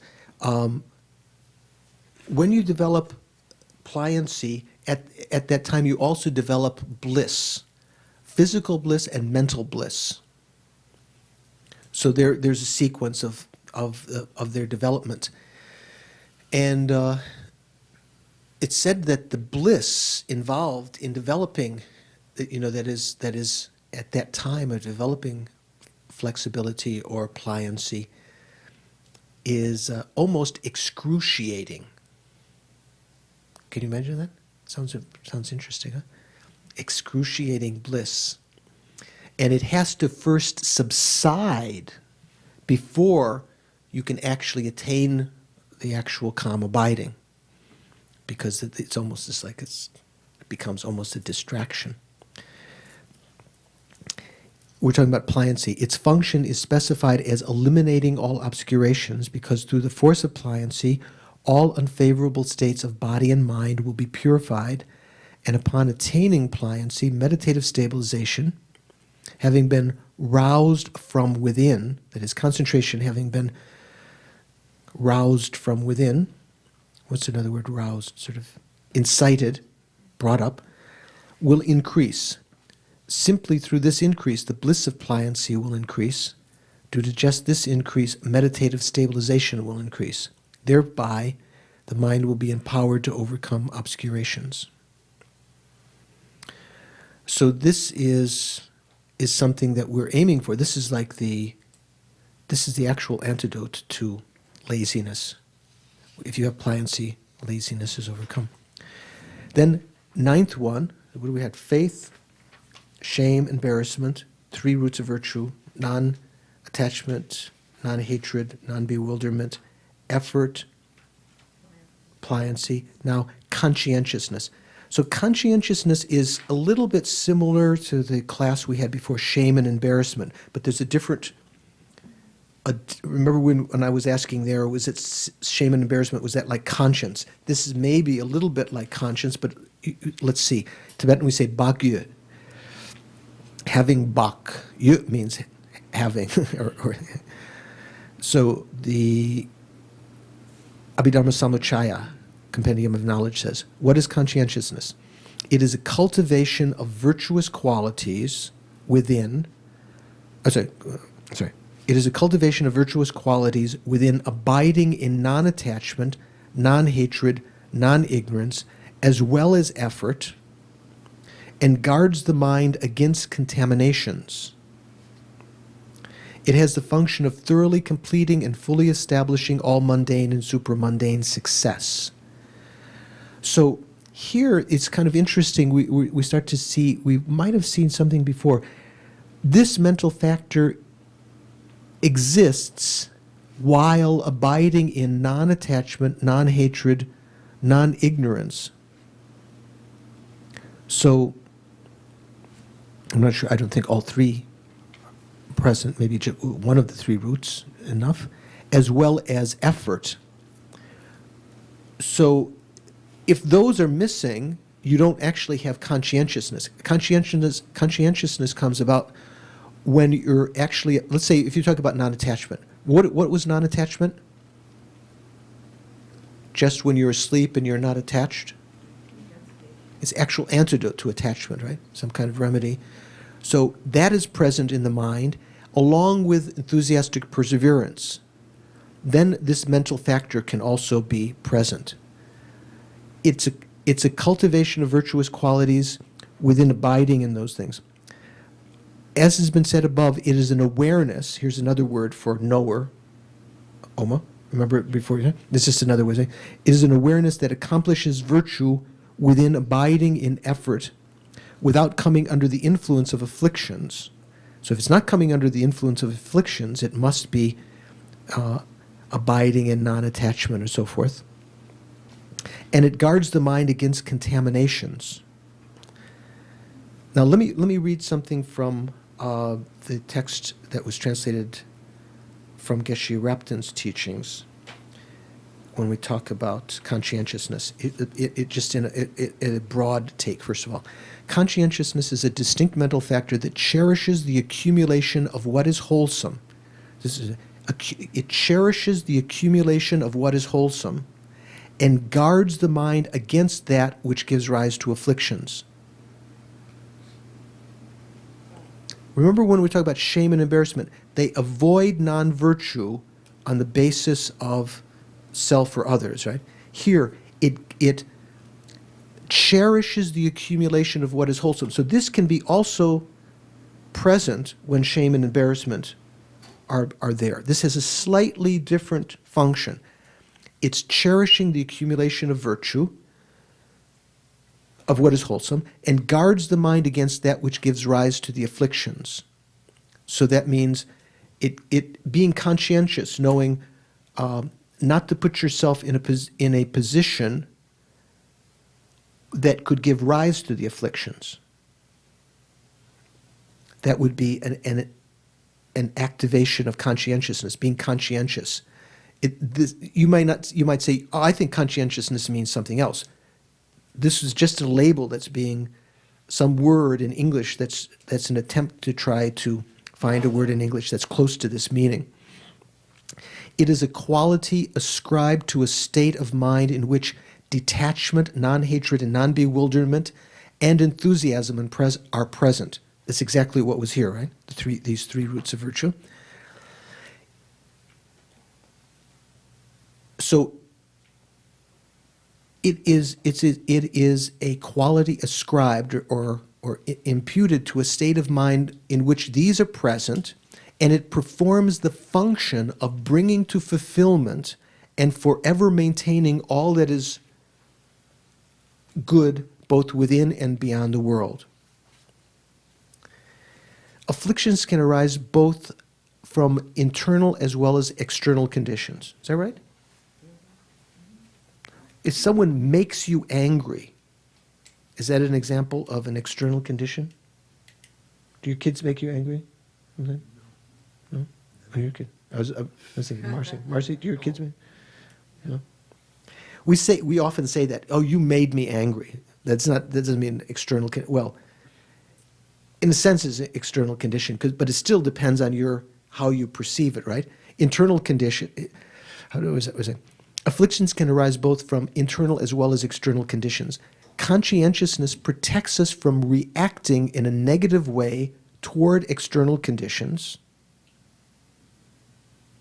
You know, if you have a tendency to be angry, it's not like I was talking to someone today and they were saying, I've had a problem with anger all my life since I was a kid, and sometimes, Buddhism has helped me a lot because now I know if I'm about to get angry, I just know, don't be angry. That's just the beginning. I mean, it's almost like repressing the anger, isn't it? That's not the actual conscientiousness is doing what here? Conscientiousness protects us from reacting in a negative way toward external conditions, say, instead of reacting with anger, and thus prevents the mind from being overwhelmed by attachment, hatred, and so forth. How does it do that? Because it activates, it's tending to bring up these three roots of virtue. If anger is about to arise, or hatred, to arise the antidote to that, the root of virtue, the non-hatred, and so forth, which is an antidote to that. It's not the example, when the sky is full with storm clouds, you might think the only way to get rid of that is for the shower to come. When you're tense, the only way to get rid of the anger is to let it out. Or in Alaska, supposedly the people that live in the weather stations up there that have to get along with one another, they take something that, let's say, if I'm really annoyed with Mark, I would take his favorite cup outside and I would break it with a hammer or something like that and come back in and get rid of it, Or what do people do in the world? They punch their pillow because they can't punch something. You have to let it out. That's only practicing. You do that? No, I heard that some people write the person's name on the bottom of their shoe. Ah. Sounds like black magic. You have something to say about the character? Anyway. So when the anger, this energy arises inside, the two poles that we always go through are repression or expression. We go through, and also an attachment. We go through, expressing the attachment, living it out, or repressing it. Ages go like that, like the Victorian age as opposed to the 70s? Repression and expression. But the Buddhist approach is of a middle way, is not just sort of like letting it out halfway. Just moderately attached or moderately angry. That's the middle way, right? Just listen. I'm not going to get completely angry. I'm just going to get moderately angry. That's not the meaning. The middle way, when applied to that, it's a completely different mindset, completely different paradigm, in the sense of with these antidotes, like the sun of wisdom that causes the rain cloud of anger or attachment, lust or whatever, to dissipate within our mind, so that we no longer have to repress it or express it. The example I've given many times, you might have heard, maybe I mentioned here or in other classes, you're waiting in a long queue, or what do you call it in America? A long line. Sorry. You're waiting in a long line to pay what? Telephone bill, I don't know what. And you've waited 20 minutes, 40 minutes, and you're just getting up there, and then someone comes and pushes you out of the way, nudges you out of the way as though they're trying to take your place. Anger rises, and then you turn around and you see it's Dorji. Got a big smile on his face. He's just joking, just teasing. So what happens? One moment you had anger. The next moment you see it's your friend. What happens to your anger? Did you have to repress it then? Okay, maybe in some cases you're really annoyed, but in general, what happens to the anger? When you see the actual situation, disappears, right? When you see reality. So it's that sense that the sun of wisdom that acts as these antidotes. It's not just a matter like this person was saying, I'm learning to repress my anger. That's not, it's going to come out some other way. You have to apply that wisdom to see, look, it's impermanent. This is due to my karma. The other person is not really an object to be harmed. all of these various logics that we use, temporal antidotes, eventually the wisdom of emptiness, then that anger, attachment, all of the different negative states can actually dissipate. They don't have to be repressed. You just have to, yes, I'm a Buddhist, I can't get angry. Just saying that doesn't help, right? So just let me see if I can finish this quickly. In guarding the mind, it is similar in some ways to self-respect and consideration. These are the two ones we called shame and embarrassment. Self-respect and consideration for others. In guarding the mind, it is similar to those, except that it is not based on a particular reason. Rather, it is a more fundamental protective quality. Also, it isn't limited to simply refraining from non-virtue. It's also conscientious to create virtue. So it's also different. It just says, with regard to, what did it say? In guarding the mind, with respect to that, it is similar to them, except that it's not based on a particular reason. But in the sense of creating virtue, the other two, shame and embarrassment, don't talk about creating virtue. However much we try to develop wholesome and positive qualities, we will not succeed if we lack the quality of conscientiousness. Living an unconscientious existence is comparable to being spiritually dead, since any opportunity for cultivating virtue is automatically squandered. Living with conscientiousness, though, is equivalent to having found immortality. There are 4 kinds of conscientiousness.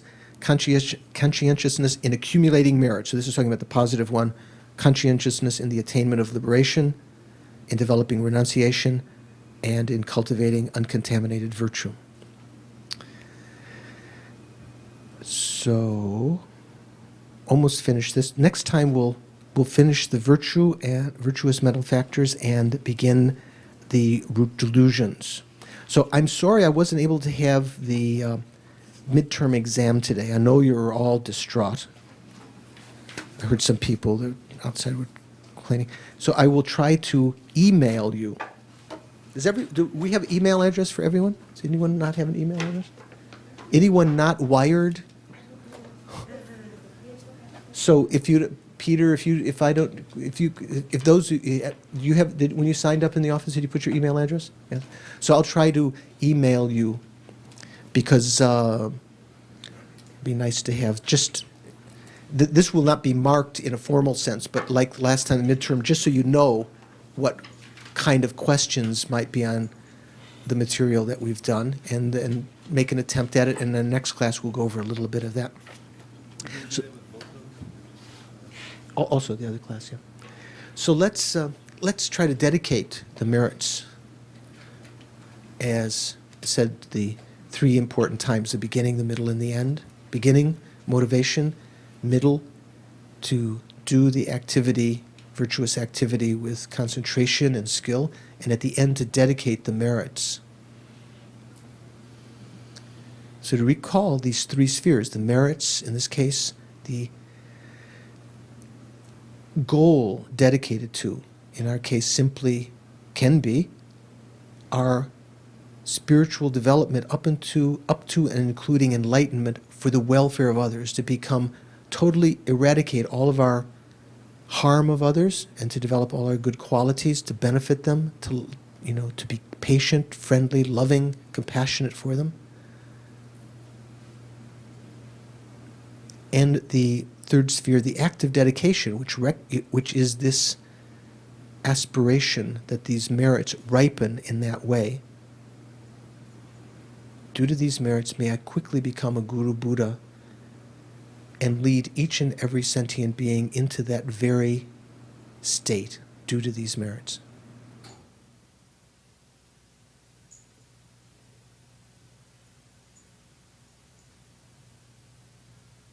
And again, try to seal that in the understanding of the emptiness of the 3 spheres. The merits, the goal dedicated to, and the dedication itself.